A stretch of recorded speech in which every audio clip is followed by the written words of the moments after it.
So నిజంగానే మరి ఈరోజు రేవంత్ రెడ్డి గారు మాట్లాడినటువంటి మాటలు గతంలో మీ మీద దాడి జరిగినప్పుడు కూడా ఇదే యూట్యూబ్ ఛానల్ హైలైట్ చేశాయి. అది మీకు తెలుసు ఆ విషయం. ఇప్పుడు మీరు ఈ పార్టీలో అధికార పార్టీలో ఉన్నారు. సో నిజంగా రేవంత్ రెడ్డి గారు ఈ రకంగా మాట్లాడడం మేమైతే హర్ట్ అయ్యాం సార్. మీరు దీన్ని ఎలా సమర్థించుకుంటారు? అంటే ఈరోజు తెలంగాణ రాష్ట్ర ఉద్యమం నడిచింది అంటే ఈరోజు సోషల్ మీడియా, డిజిటల్ మీడియా, ఈ శాటిలైట్ ఛానల్స్ సపోర్ట్ చేయకుండా కొన్ని యూట్యూబ్ ఛానల్స్ వల్ల నిజంగానే ఆ ఛానల్స్ ఎఫెక్ట్స్తో ఉన్న ప్రజల్లో ఒక చైతన్యాన్ని తీసుకొచ్చి ఈరోజు తెలంగాణ రాష్ట్రం ఏర్పాటు కావడానికి ఉద్యమకారులను చైతన్యపరచడం కానీ అన్నిటికీ సపోర్ట్గా జర్నలిజం పనిచేసింది.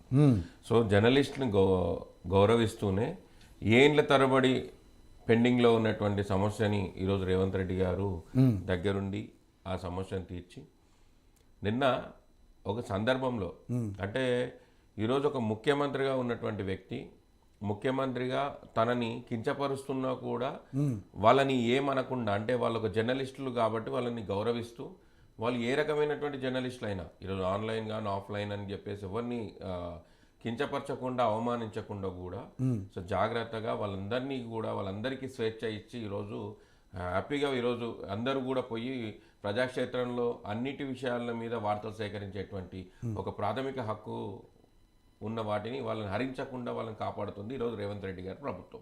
ఈ విషయం మీకు కూడా తెలుసు. గతంలో 10 ఏళ్ళు ఈ విధంగానే పోయి ఎక్కడకంటే అక్కడ పోయి మీడియా మైకులు అయితే పెట్టలేకపోయేది కదా. అప్పట్లో చాలా ఆంక్షలు ఉండేది. అప్పట్లో ఆంక్షలతోన వాళ్ళకున్న అక్కసుతోన అప్పుడు యూట్యూబ్ కూడా అంత లేదులేండి. మీరు దాని గురించి మీరు మాట్లాడారు. యూట్యూబ్ వచ్చింది 2016 ఆ టైంలో వచ్చింది యూట్యూబ్ ఒకటి. అయితే అట్లాంటిది ఈరోజు జర్నలిస్టులు కొంతమంది అంటే జర్నలిస్టులా లేకుంటే ఇంకెవరా అనే విషయానికి దానికి మీ అంత జర్నలిస్ట్ యూనియన్లు క్లారిటీ ఇవ్వాలి. ఎవరు జర్నలిస్టులు కాదు అనేది మాత్రం మీరు వాళ్ళకు రిజిస్ట్రేషన్ చేసి ఒక ఛానల్ పెట్టే ముందు మీరు అందరు సర్టిఫై చేసి మీరు వాళ్ళని ముందుకు పంపించాలి. కానీ ఇప్పుడు ఏమవుతుంది అంటే ప్రతి ఒక్కరు కూడా వాళ్ళకున్న సామర్థ్యంతోనూ ఒక ఛానల్ని పెట్టుకుంటున్నారు. దాన్ని యూట్యూబ్ ద్వారా అందరికి కూడా ప్రజల్లోకి తీసుకెళ్తున్నారు. అని తీసుకుపోయే విధానంలో తప్పులుగా తీసుకుపోతున్నారు. అంటే మిమ్మల్ని ఎవరైనా విమర్శిస్తే విమర్శలు లేకుండా ఎవరు ఉండరు. ప్రభుత్వం ఏర్పడి 9 నెలలు అవుతుంది. 9 నెలల్లో ప్రభుత్వం చేయాల్సిన పని ప్రభుత్వం చేస్తుంది. అంటే ప్రభుత్వం ఒకరే ఉండరు. రవి గారు ఒకటి, ప్రభుత్వంలో ముఖ్యమంత్రి గారు ఒకరే ఉండరు. ప్రభుత్వంలో అధికారులు ఉంటారు, మంత్రులు ఉంటారు, దాంట్లో పాటు దానికి సంబంధించినటువంటి శాఖలకు సంబంధించి అధికారులు ఉంటారు, అందరూ ఉంటారు. ప్రభుత్వంలో ఏడ జరిగినా చిన్న గల్లీలో ఉన్న చిన్న సమస్య ఏదైనా జరిగినా ముఖ్యమంత్రి నువ్వేం చేస్తున్నావు అని ముఖ్యమంత్రి గారిని అవమానకరంగా ఇదే కేసీఆర్ గారిని కూడా అలా అన్న సందర్భాలు ఉన్నాయి. ఇదే కేసీఆర్ గారి సందర్భాలు అన్ని ఉన్నాయి. నన్ను చెప్పనియండి. మేమేమంటున్నాం అంటే ఇదే విషయంలో మీరు అందరూ కూడా నిష్పక్షపాతంగా మీరు జర్నలిజం విలువలతో కూడినటువంటి మాటలు మాట్లాడండి. ఎవరు వద్దంటలేరు, ప్రజలు కూడా హర్షిస్తారు. కానీ మీరు ప్రజల్ని తప్పుదో పట్టించే విధంగా, ప్రభుత్వం చేసేటువంటి పనిని తప్పుదో పట్టించే విధంగా మీరే అత్యుత్సాహంగా ప్రజలేం చెప్పకుండా ప్రజలతో మీరే అత్యుత్సాహం ప్రదర్శించి చేయడాన్ని ఒక అంటే ప్రజల చేత అనిపిస్తుంది. అనడం కరెక్టా? ట్యూబోల్ అనడం వాళ్ళకి పదం లేదా? మీరు జర్నలిస్టులు మీరు ఐడెంటిటీ కార్డు తెచ్చుకొని చెప్తారా? ట్యూబోల్ అన నేను అనేది పదప్రయోగం పట్టి కట్టుకుంటారు. మొదటి నుంచి చెప్తుంది కదండి. పదప్రయోగం వాళ్ళ బంధం దృక్పథం రాంగ్ ఉంది. ఐడి కార్డును కూడా మీరు చెప్పండి క్రమశిక్షణ ఉండాలి, పదప్రయోగాలు మంచిగా ఉండాలి. పెద్ద మనిషి చెప్పాలి. ముఖ్యమంత్రిగా చెప్తున్నాడు, ఎవరైనా పెద్ద మనిషి స్థానం వచ్చినప్పుడు వాళ్ళు మంచి మాటలు చెప్పాలి. ఆయన అవలంబించకుండా ఇతరులు వినకుండా చెప్పాలి. ధర్మమే. నేను వాటిని అభ్యంతరం చెప్తలేను. రేవంత్ రెడ్డి గారు చెప్పినటువంటి ఏ విషయం ఇట్లాంటి విషయాలు ఏవి కూడా అభ్యంతరం చెప్పట్లేదు. కానీ ఈ సెక్టర్ మీద ఉన్నట్టు ఆయన దృక్పథమైన పదప్రయోగం రాదు. మేము కూడా అదే అంటున్నాం.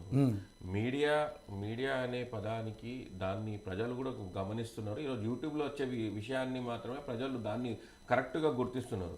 ఇప్పుడు అధికారి ఎంత చెప్పినా, ఒక ప్రజాప్రతినిధి ఎంత చెప్పినా అది మీడియాలో, డిజిటల్ మీడియా కావచ్చు, పేపర్లో వార్తా ప్రచురణల్లో కావచ్చు, ఇంకే రకంగా శాటిలైట్ టీవీలో వచ్చిన దాన్ని ఆ విషయాన్ని ఇదే కరెక్ట్ అని చెప్పి ప్రజలు ఈరోజు నమ్మే పరిస్థితిలో ఉన్నారు. కాబట్టి జర్నలిస్టులు అనేవాళ్ళు చాలా గౌరవంగా ఈరోజు సమాజంలో కూడా అందరం కూడా గౌరవిస్తున్నాం. ఈరోజు మున్నూరు రవి లాంటి ఈరోజు ఈ ప్లాట్ఫామ్ మీదకి వచ్చి ఒక డిబేట్లో కూర్చున్నాడు అని అంటే బికాస్ ఆఫ్ జర్నలిస్టులే నన్ను గుర్తించి ఈరోజు ఈ స్థాయికి తీసుకొచ్చిండ్రు. సో దాన్ని మేము గర్వంగా చెప్పుకుంటాం మేము. అదే విధంగా రాజకీయ నాయకుడు కూడా ఈరోజు జర్నలిస్టుల వల్లనే ఈరోజు రాజకీయ నాయకుడు అనే వాళ్ళు ఎదుగుతున్నాము. కానీ ఇక్కడ జర్నలిజం పేరుని అడ్డం పెట్టుకొని కొంతమంది చేస్తున్నటువంటి కొన్ని మరి డైరెక్ట్ చెప్పొచ్చు కదా, అలాగే ఆయన డిస్టర్బ్ అయిన వాళ్ళు ఎవరు ఉన్నారో వాళ్ళు డైరెక్ట్ చెప్పమని. యూట్యూబ్ అంటే ఎవరు యూనియన్లు ఉన్నాయి, ఆ యూనియన్లు మీరే గుర్తించండి. ఎవరు ఇట్లా జర్నలిజం విలువల్ని తుంగలో పాలసీ మ్యాటర్ కదండి అది. ఇప్పుడు వాళ్ళు అవునండి మేము ఏమంటున్నాము, మీ జర్నలిజం ఏవైతే అసోసియేషన్స్ ఉన్నావో మీరు వాళ్ళు ఎవరున్నారో వాళ్ళని గుర్తించి అట్లాంటి వాళ్ళ మీద చర్యలు తీసుకోండి. ఎందుకంటే పాలసీలో మ్యాటర్ నిజంగా కూడా ఎంత క్రూరంగా అంటే అసలు అక్కస్ ఎవరికి ఉందండి? 10 ఏళ్ళు పాలించిన వాళ్ళు మేమంతా మేమే గెలుస్తాం, 100% మేమే గెలుస్తున్నాం అని చెప్పేసి వాళ్ళు అనుకున్నారు. అనుకున్న తర్వాత వాళ్ళ కడుపులో ఉన్న విషయాన్ని వాళ్ళు డైరెక్ట్ గా ఎక్స్ప్లోర్ చేయకుండా కొంతమందిని అంటే డైరెక్ట్ చెప్తున్నాం పేడ్ ఛానల్స్ ని కొన్నిటిని వాడుకుంటున్నారు. అవి నేనేమంటున్నా అంటే ఆ పేడ్ వాటిని అన్ని పార్టీలకు ఉన్నాయి, అందరు నాయకులకు ఉన్నాయి ఆ పేడ్ పార్టీలు. ఒకళ్ళు విమర్శించడానికి లేదు, అందరికి ఉన్నాయి అందులో. వినండి, వాళ్ళు వన్ సైడ్ గా కొన్ని ఈ పేపర్లు పెట్టుకొని వాళ్ళ ఈ పేపర్లను వాళ్ళకి కావాల్సిన మ్యాటర్ ని రాస్తారు. ఇదే రోజు ఇప్పుడు రాస్తారు యోయో టీవీకి రాజీనామా చేసిన రవి వెంటనే యోయో 2 అనే ఒక ఛానల్ ని పెట్టిండు. దాని ద్వారా మొత్తం యోయో టీవీ మొత్తాన్ని కూడా కూల్ చేస్తున్నారు, ఇది పెద్ద డ్రామా నడిచింది అని చెప్పి ఒక హెడ్ లైన్ వేసి నీ గురించి ఒక న్యూస్ రాస్తాడు. పొద్దున్నే నీ గురించి ఎట్లా మాట్లాడతాడు సార్? నేను చెప్తున్నా, ఒక జర్నలిస్ట్ నన్ను లకారంతో మాట్లాడిండు ఆ రోజు. అంటే శ్రీనివాస్ గౌడ్ డబ్బులు ఇస్తే శ్రీనివాస్ గౌడ్ ఇచ్చిన డబ్బులకు లొంగి నన్ను లకారంతో లైవ్ లో మాట్లాడిండు. అంటే నేనేమంటున్నా అంటే జర్నలిజం విలువలు ఏడున్నాయి ఈరోజు? అట్లాంటి జర్నలిస్టులు ఈరోజు ఏం చేస్తున్నారు అంటే వాళ్ళు ఒక ఈ పేపర్ను తయారు చేసుకొని వాళ్ళు టీవీల్లో డైరెక్ట్ గా వాళ్ళు కూర్చొని ముఖ్యమంత్రి గారి అసంటోళ్ళను కూడా చాలా హీనంగా అలా చేసినప్పుడు వాళ్ళ మీద ఇదే అండి. ఇప్పుడు వాళ్ళ మీద యాక్షన్ తీసుకునేసరికి మీరు అందరు వస్తారు, వచ్చి అట్లెట్లా మా జర్నలిస్టులను అందరినీ అవమానించారు. మీరు ఎందుకు ఇదే జర్నలిస్ట్ ఇట్లా తప్పులు చేస్తున్నప్పుడు మీరు ఎందుకు ఆనందపడి పక్కకు పోతున్నారు? వాళ్ళని ఎందుకు ఖండిస్తలేరు? ఎవరైనా ఖండిస్తారండి.